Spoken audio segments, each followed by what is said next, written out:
writers, you're listening to the Kobo Writing Life podcast, where we bring you insights and inspiration for growing your self-publishing business. I'm your host, Tara Kremen, and I'm the director of Kobo Writing Life. This week on the podcast, we talked to Grace Flahive about her debut novel, Palm Meridian.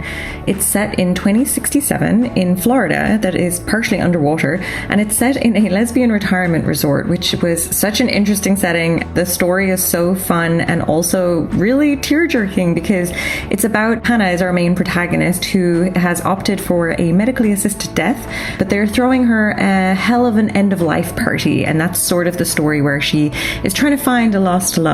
So it is as funny as it is going to make you cry. I know Rachel wept a bit reading this one, but we talked to Grace about the writing process, about how her experience previously working in the publishing industry has sort of led into writing this book, and then what's next for her. We had a great conversation with Grace, and I hope you enjoy it too.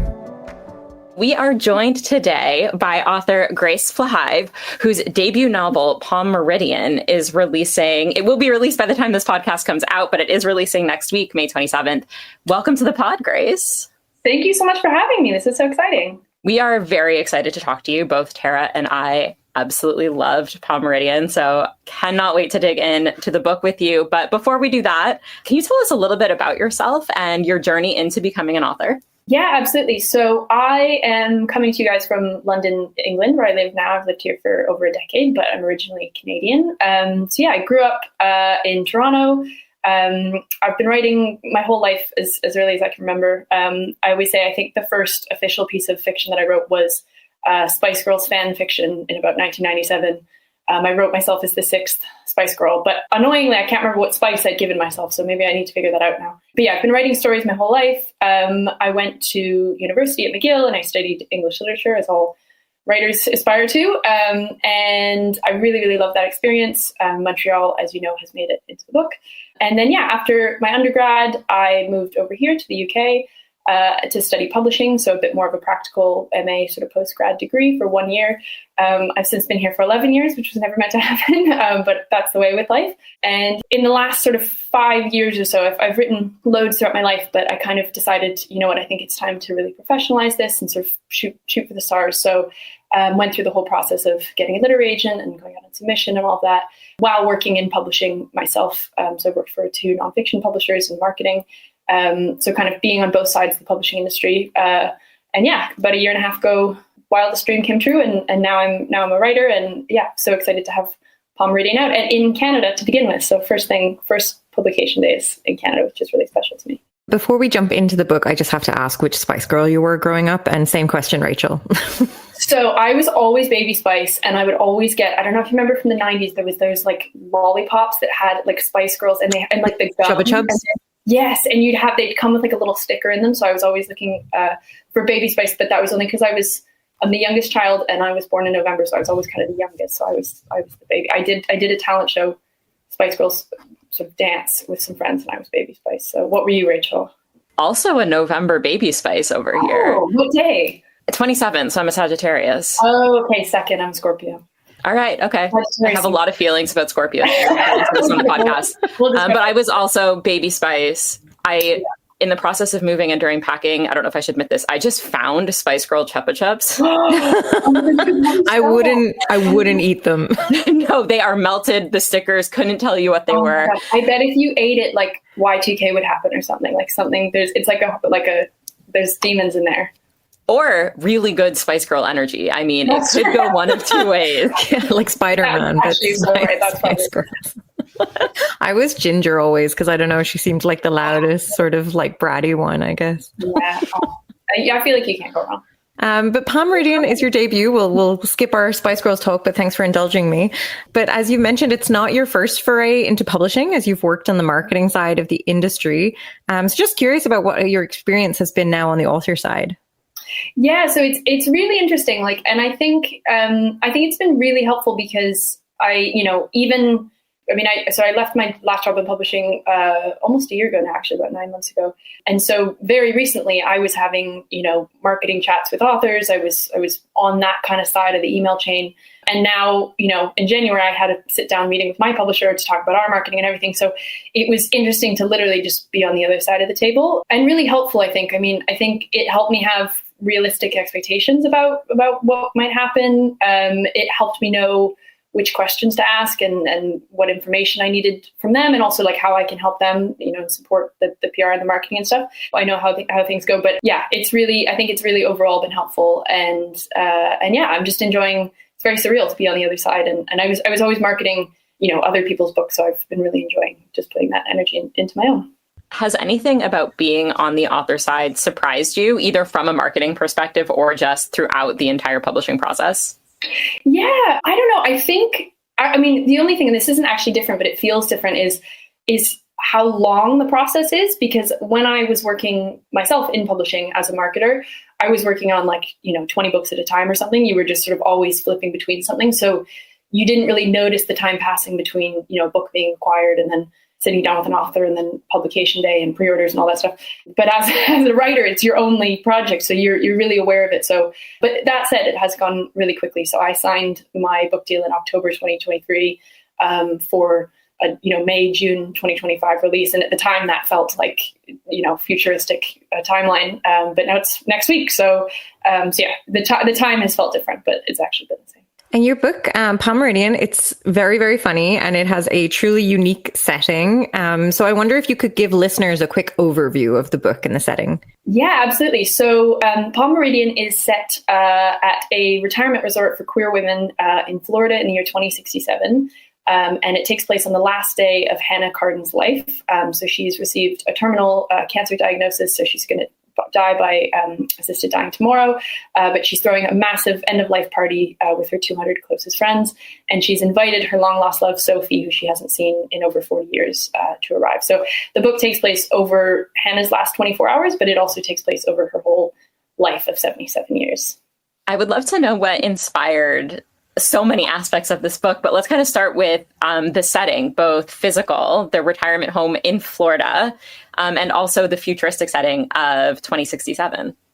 Yeah, definitely. So originally, the inspiration for the resort came from, kind of an unlikely place, but kind of maybe super obvious depending how you think about it.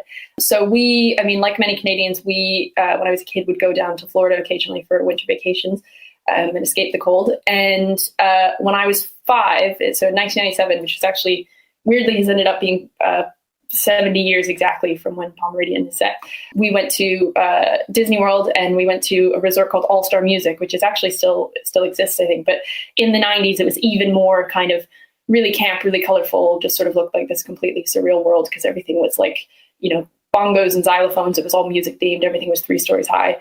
And yeah, so when I knew I wanted to set a book in Florida, because I've been back many times throughout my life, and I knew I wanted to kind of set a story there, that space seemed like a really obvious place to start from. It's already really kind of surreal. It's really over the top. Originally, when I sat down to write the first draft, I was going to have it actually be All-Star Music and just be, because in the book, Disney has gone bust. It doesn't exist anymore. And Orlando is sort of left with the wreckage of a lot of these theme parks. And I was going to have it be that these people had bought, this old decaying resort and they turned it into a retirement home. But I didn't go with that in the end. But yeah, kind of a little bit of nostalgia in my own life. And then, yeah, the year 2067 kind of, I never set out to write speculative fiction or to set anything in the future.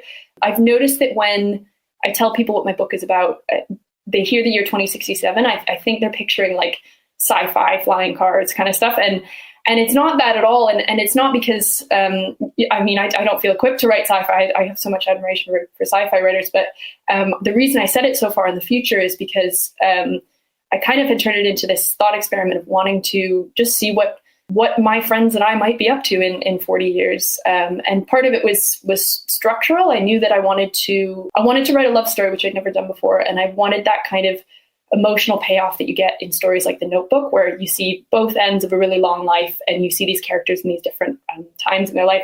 I didn't really want to cast backwards from our present, just because a queer story in the past would have different parameters. That's a whole separate thing. So I just thought, let me give myself a year that doesn't exist yet, so I can have all the fun I want with it. So I ended up writing about 2067. But the nice thing about that is it's ended up being a story about older queer living, which I hadn't originally set out to do. It was just because I was picturing my own self and my friends at 70 and 80 years old.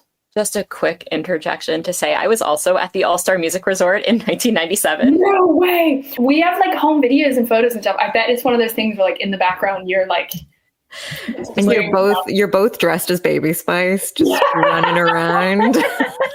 I'm gonna look into this. Oh my god, no! That's I'm so funny. I feel like I've not had anyone like have that same experience, so that's amazing.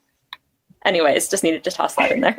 The cafeteria is like when I'm picturing the food hall at Palm Meridian, I'm picturing that like cafeteria. Everything is like really colorful. That's incredible. I know exactly what you're picturing.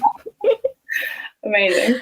It is very interesting that you say, like, by just saying the year 2067, that our imaginations do go to like flying cars or futuristic when it's actually not that far away. There's just something about the 20. It's like the year 2000 where, we thought everything would change and nothing did. No, it's really, I did the math the other day just to kind of get my head around it. And 2067 is as far away from now as 1983 is, which is really mind-boggling because like it's far away, but it's not that far away. So I think it kind of puts it in context. And also it kind of hammers home that idea by accident that, we, barring the actual end of the world, a lot of us will still be alive in 2067. So it's very much yes, that's this utopia, but it's also, that's a real year that we all will live in if we treat the planet correctly. Here's hoping we'll still be there. Yeah, who knows? But you've mentioned there that you didn't intend to kind of write about older protagonists or end of life. But I wonder, like that, the storyline of the assisted death is just what your story is about. So what kind of prompted that direction in the story? Yeah, for sure. I mean, I think originally it had kind of started, it was a bit of both. It was like an emotional reason, but also a structural reason. So I think structurally, again, once I had settled on, things like it being set over 24 hours, I think I wanted to crank the stakes up as high as I could, just to sort of, again, that kind of emotional payoff. So I thought, what better stakes than life or death, literally. So if I had this protagonist that, is set to die at the end of the book, then that really cranks that up. But also just emotionally, I think and I think this shows in the book, I think, you don't have to be an older person to find death completely fascinating and ridiculous. I think the fact that we die one day informs everything we do in our everyday life. I did my English Lit major in English Lit, but my minor was in philosophy. So the scenes that are set in Montreal, I was doing a lot of, faux philosophical thinking, I think, when I was 19 in Montreal. But I've just always been fascinated with our mortality. I think it informs everything that we do in every minute of every day. So once I came to that, I think it really kind of laid the groundwork for Palm Meridian because, even though she's going to die the next day, they're throwing a party and a lot of the book is them laughing and having a great time. So it's kind of touching on both of those extremes of, yes, we're going to die tomorrow, but we're going to live today. I was talking to Tara about this earlier today, just how much I really enjoyed the different reactions to Hannah's impending death, especially depending on her relationship with the character, but also the age of the character and how our relationship with mortality really changes throughout our life. And I'm curious how you kind of approach that idea when delving into your cast of characters.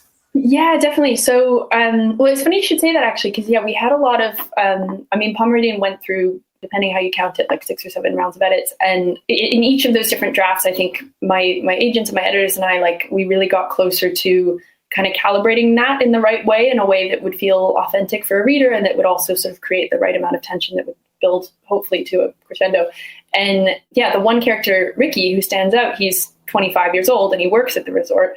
And I think it was one of my editors that made that really good point where they said he must have a different relationship to death. He's 25 years old. He's not like these 70 and 80 and 90 year olds. And he maybe hasn't lost people, or he hasn't lost people who aren't, older. These people have been through a whole many decades longer than he has, and they've experienced death in all forms at that point. So yeah, we had a lot of chats about that. And yeah, I think it's I had a lot of fun going into the backstories of each of the characters and kind of fleshing them out in different ways. And I think that then those backstories informed how they react to Hannah's news. And so, for example, a character like Christine, we know that, her partner died 2 years before, and she's she's using the party as almost this chance to begin to move on and to celebrate life again.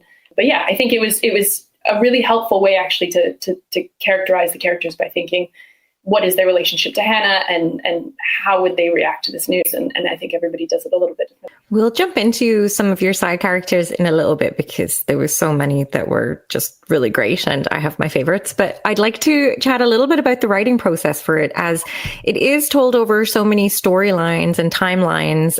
So what did the plotting process look like for this? It kind of started out, I think it started, as many writing projects do, it started out really simply, and then once I had a grapple on the sort of simple facts of what I needed to lay out, I then was able to have a lot of fun with building in texture and layers and things like that. So I think the base of it was the two kind of timelines. So we're in the future in 2067, but then we're also showing Hannah's early life. So from her birth in 1990 until about her mid 30s.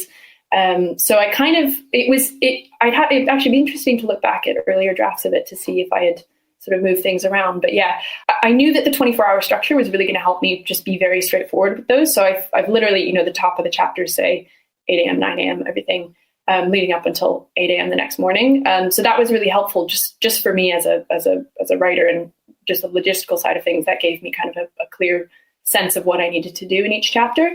And also it gave me something to kind of hang my emotional beats on and sort of look at a character arc over that time. But then, yeah, the backstories, I think I had, you might say, too much fun. I hadn't meant to bring in all of these different locations, but again, I sort of then had that as a separate kind of arc. So, thinking, how did Hannah's childhood inform where she's at now? How did she fall in love? How did that love, come to no longer be in the past? And then it was a process of slotting those two storylines together. And that was something really interesting. And it got a little bit, not confusing, but, near the end when we were moving things around, there'd be, there are writers who are really, really strong at those sort of intricate plottings and everything. And I was really doing my best to push myself. And, if there was a chapter where we'd shown something happening in 2022, and then we move that chapter, but then you see somebody talking about it in the future, there was a lot of kind of moving things around and making sure that the way that we were revealing information to a reader was really satisfying, and that it was, hopefully encouraging a reader to continue on and find out that information in the right order that would make it the most entertaining possible. But yeah, it was a lot of kind of laying things out in a notebook and moving things around and Post-its and stuff. So yeah, difficult, but I hope we got there in the end. And I feel like you kind of almost answered this, but I'm going to ask it anyways. When it comes to those connections between Hannah's life in the future or the present, I'm using air quotes, this is an audio medium, but I'm using air quotes, or in the past, how many of those connections existed kind of in your mind during while you were writing the first draft of the novel, and how many came to you during revisions and editing? That's such a good question. I think the big ones were there from the beginning. So I knew from the second I started writing, I knew how I wanted the book to end. And I knew sort of which events in the past would impact that in the future. But to be honest, once I knew how it was going to end, I kind of had free reign to then work backwards and be like, okay, well, if that's how it ends, then how do we get there? Both on that final day, but in those 30 years that I'm showing. So I think a lot of that went through a lot of revision. And there was also an extra chapter. I won't give any spoilers, but I had originally cut off the backstory chapters at a certain point, and you no longer saw Hannah's life beyond, I think it was 2020 something, whatever. And I think it was about present day, actually, our actual present day. And I think it was one of my editors said, let's have one more snippet. Let's see one more thing. And it's one of those things that I think it made the change of everything, because it was just that extra scene that gave you kind of that backstory and the emotional, just kind of story of things that then when you return to the future, to 2067, you kind of have a bit more context to things, and it adds an emotional layer. But yeah, my favorite thing about writing is when you are, a few drafts in and you're able to start making themes and motifs and images and stuff. So that was something that came up again, originally by accident, but then it kind of became a central thing of the story, is that those extremes switching back and forth also between, Montreal, where it's minus 30 degrees Celsius, and then Florida, where it's completely sweltering climate change heat. So that became kind of a motif that I had a lot of fun with. And also in literally making Hannah like a heating and cooling expert and all that stuff. So I was able to kind of play around with that and those images of, snow and sun and all that stuff. But yeah, it's definitely a gradual process. But yeah, that's the fun of it. Had you written before a story knowing the ending first, or was this the first time you'd kind of taken that angle? I think this was kind of the first time I've done that. I think, stuff I've written before, I think was definitely kind of practice for writing this, if that makes sense. I think I really learned a lot about writing in writing Palm Meridian. And I think it's the book that involves the most structure and involves the most plot that I've ever written. I'd say a lot of the stuff I was writing before was just kind of running on vibes, as they say. And Palm Meridian is like running on vibes with hopefully a really, gripping plot as well. But it's I think it's something I'll use in the future, because I think it almost gives you, an inbuilt sense of motivation to say, I know the ending, I just have to get there. And then you can have fun getting yourself there. Nice. And we talked about the side characters, who there's like quite a cast of characters that you have. And the Eileens were my favorite. I really liked small and tall Eileen. I thought those were great little details. So I'm just curious, do you have advice for authors who are looking to like add depth to side characters? That's such a good question. The way that I've done it in this, and I've never written something with so many secondary characters who actually have an impact on the book, or who are present and interacting a lot with the main character. So the way I've done it is, and I was talking to my editors about this, to make sure that I wanted to really make the reader feel connected to these characters and feel like they really knew them, but I didn't want to slow down the pace by each, especially at that beginning, because you meet them all in the first couple chapters when they all arrive at the bar in the morning, and I didn't want to sort of just got the reader hooked, and then it turns into kind of a Lord of the Rings style. Okay, here's the backstory of each of these people. So I think the way that we did it was, I think I had to be quite tight with my writing, in that, I gave myself, a couple paragraphs or something to characterize each of those secondary characters. But then also we played around with, I didn't necessarily put that text for every single character right when you met them. So for example, Ricky, I had another sort of backstory for him, and we ended up putting that later, like a few chapters later, just because it felt better in the flow of things. But then I think one thing I found really useful in Palm Meridian was I was able to do a lot of the characterization through dialogue. And again, I'm not sure if that was something I'd really done quite so much of before. But yeah, it's like the bar scenes where they're at the beginning, where they're all kind of interacting and you're getting to know everyone. There was a lot that I was able to do with, what would that look like? How can I get across the type of person that this is based on how they're behaving in this like quite weird situation where their friend is going to die tomorrow. But then the party scenes were so much fun, because I then got to throw all these people into a party and be like, who are you at a party? Are you that guy? Are you, are you the fun one? Are you the, the one who's taking care of everyone? So I think I was able to kind of do a lot of characterization in ways that didn't slow down the story at all. And in fact, was part of doing the work of telling the story. So yeah, I don't feel like an expert on character at all. It was definitely something I wanted to get really good at. But yeah, I think I'm really happy with that kind of group that's come together. It had like a Day of the Locust vibe, but in like a really good way, like some of the rowdy party scenes, Oh, amazing. Thank you.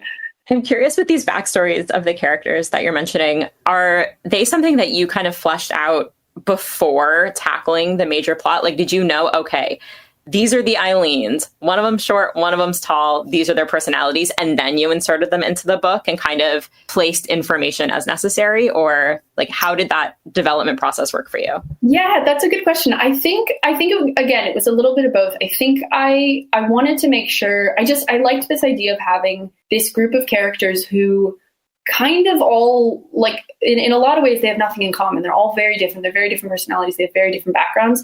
But they've come together and formed this like really wholesome friendship group. And so I guess I can't remember exactly, but I think it was kind of, mining from my own life, from people I've met, from kind of just thinking of like, queer friendship groups and the kind of tropes that are there, not stereotypes, but kind of, I hope that, queer people especially can kind of look at this friendship group and be like, yes, that is what it's like. It's this beautiful group of people who, a lot of them have very big personalities. Everybody's so taking care of each other and looking after each other. And they kind of have nothing in common, but they're still having this hilarious party. I think, again, that was kind of a gradual process. And the Eileens are also my favorite. I think small Eileen is one of my favorite characters in the book. I think she's the funniest. And I really love her. Yeah, you kind of answered that question that we were curious if any of the characters were inspired by you or if any of them have inspired you. Yeah, well, I think in some way, Hannah is me. I mean, I don't have the science brain that I've given to Hannah, but I think in my head that she's the closest thing to me. I think only just in that, like, I was seeing that world through my eyes and therefore her eyes. So I think I've kind of made her an avatar of myself, but one with like an engineering degree and like a really smart science brain. But yeah, the one of the funniest things I think that never came up in edits was the reason I've given Sophie the job of professional ski jumper. No one ever questioned that. I don't know anything about ski jumping, but I just thought it worked. And I hope it doesn't stick out, but she's a ski jumper. So yeah, that definitely was not taken from real. One thing that I personally really loved about this book is that it is a very queer book.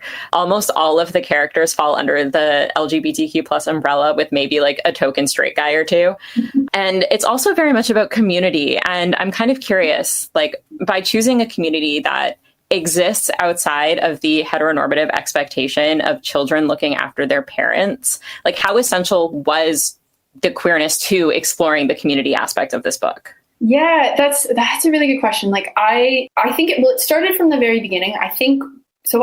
Palm Meridian, when I first, before I even started a first draft, when I was still in the brainstorming stages, I mean, the very early drafts of it were like a woman who was in her 80s and she was in a hotel somewhere in Florida. And it was on the coast, and it was it was kind of one of those things that was like it was like a topic, but it wasn't yet a premise. There was no hook to it yet. And I remember thinking, this isn't right. I need something that I can be excited about. And when I landed on the phrase, and I don't remember how I did this, but I landed on the phrase lesbian retirement resort. And I was like, that's something that makes it funny. And I'd never actually written a queer love story before. I'd never really written a very queer book, which is bizarre. I'm queer. That's what I know. That's what comes naturally to me. And I think the reason I was able to have so much fun with Palm Meridian was because I had all this material to work with. I'd never done that before. It's a utopia. So it's definitely like, it's the queer community that we wish that, could exist in every place in the world. But yeah, I think it's incredibly important. And it's now weirdly, I mean, when I wrote this book and I handed in my final edits, I didn't know that Trump was going to be elected again, for example. So it's kind of retroactively become even more important, I think, to be showing spaces like this and to be showing queer people just having fun and being silly. And so, yeah, it's a weird situation. And yeah, I think that queer communities have become more important than they even were a year and a half ago when we signed on to this book. So yeah, and again, I think it can be, I hope that it's a universal love story that anybody can enjoy. But I think there will be aspects of it that, queer people, there's a bit of a wink, like there's jokes in there. I mean, just the fact of, the Eileens having the same name, I think is just, there's something so queer about that. And yeah, I hope everyone can enjoy it. And I will say, also really enjoy the kind of irony of this, like, queer utopia, lesbian retirement resort living or existing in Florida, of all places. Like, I love it so much. Yeah, I mean, it's really interesting too, because I think I've had people just assume I'm American because it's set in the US, and I'm like, no, I'm Canadian, and they're like, oh, so you live in Canada? I'm like, no, I live in Britain. So it's it's become this hodgepodge. But I've been to Florida, a dozen times in my life, let's say, but I hope I'm a bit frightened of people from Florida to read it. I don't know that I hope I've done it justice, but anyways, it's the future. I've made it up. It's fine. Well, your book has some very, very funny moments, and paired with the tragedy, as we've talked about, where like the whole storyline is this impending death.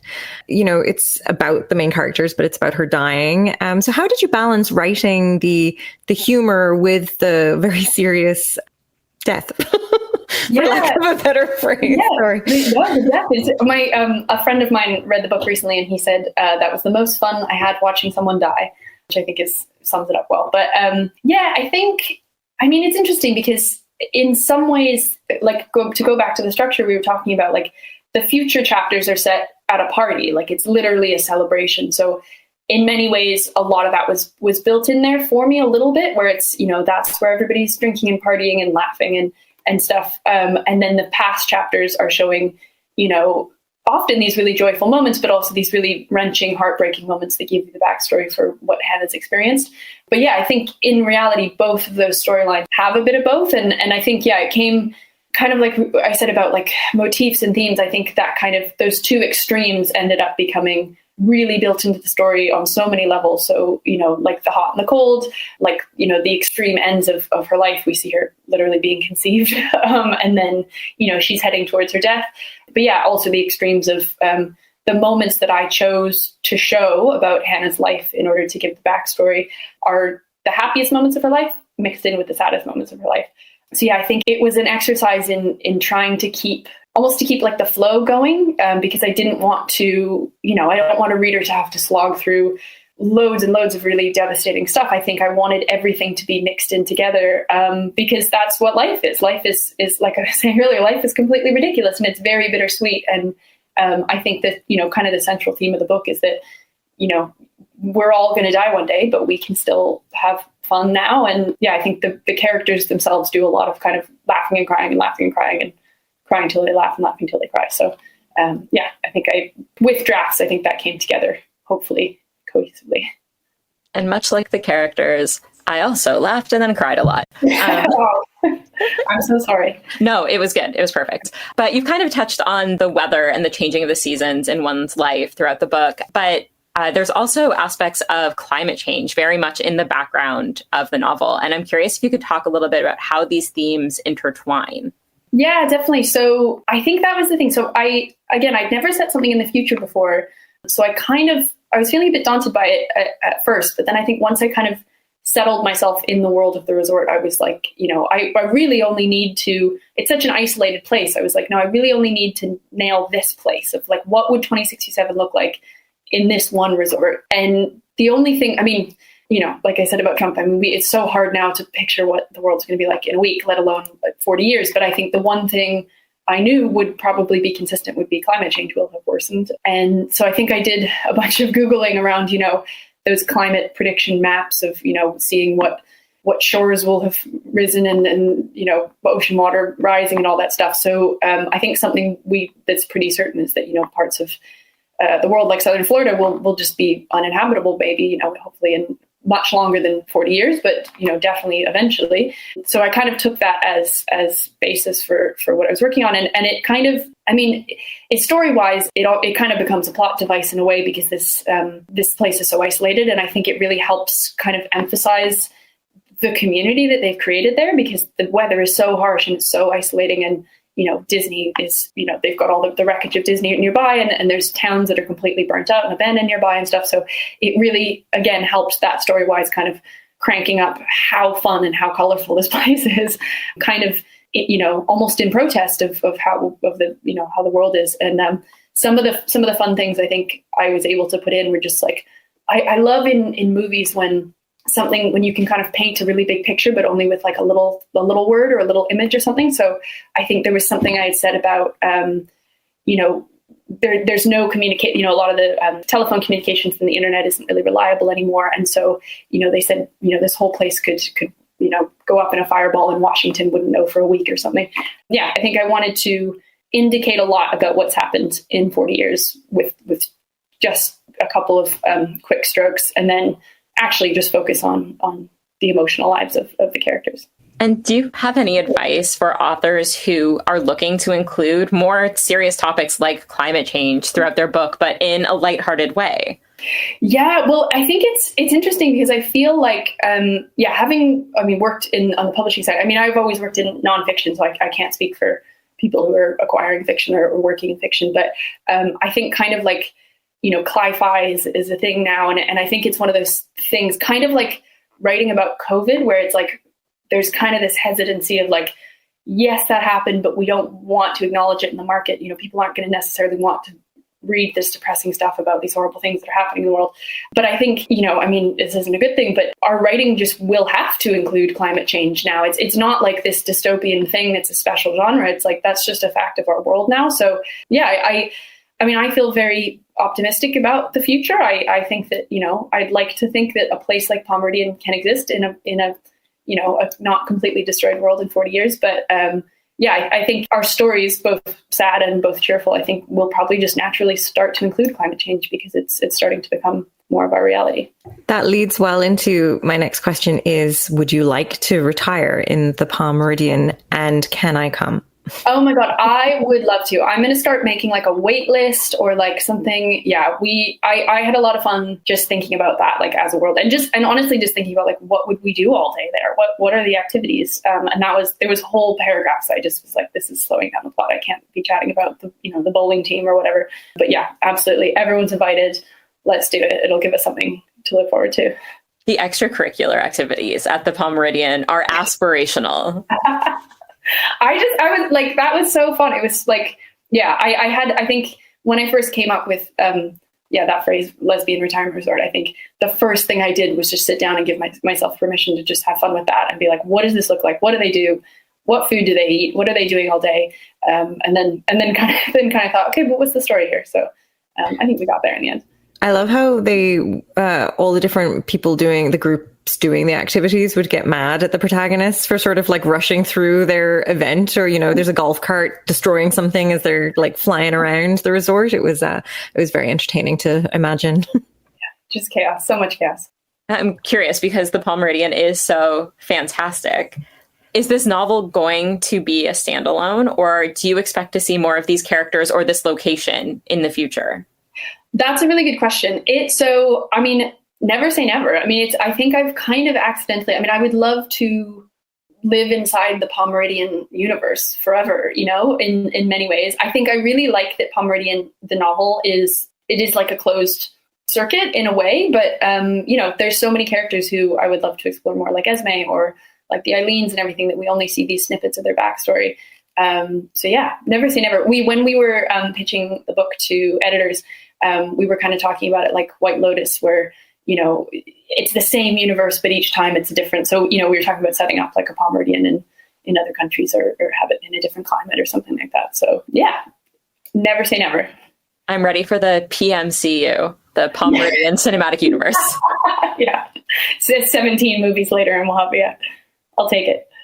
So what's next for you? I know that's always a terrible question when you're literally just releasing your first book, but what's coming up next for you then? Yeah, so I've started work on something new. It's in such early stages that I truly don't have anything to tell you. I'm not just being coy. And it's in that stage where you're kind of going back and forth day by day, being like, I'm a genius, this is garbage. I'm a genius, this is garbage. So, anything I write today could be thrown out tomorrow. But I'm really enjoying getting back into the writing process. And it's very, it's daunting and it's freeing to go from, we were literally working on like copy edits where it was picking which comma goes where and everything, with like the final draft of Palm Meridian. And then to go back to the drawing board and be like, where in time and space do I want to set a whole completely brand new story? So I'm getting used to that beginning process again. But yeah, really enjoying it.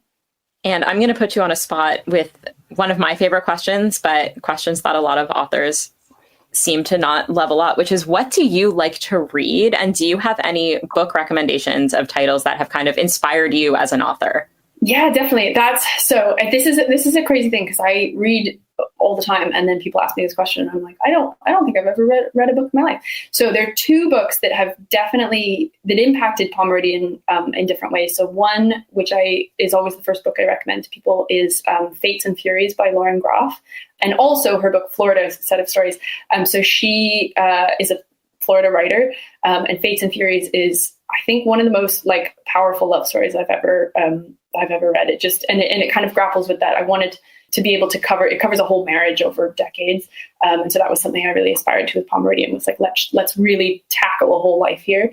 And then the other one is and also, sorry to say about her stories, is just her stories in Florida set like the world of Florida in such like otherworldly details. So that was really, really, I think it was kind of in the back of my mind when I was writing Palm Meridian, of like capturing that kind of like the climate and the landscape and everything of that makes Florida this kind of really otherworldly place.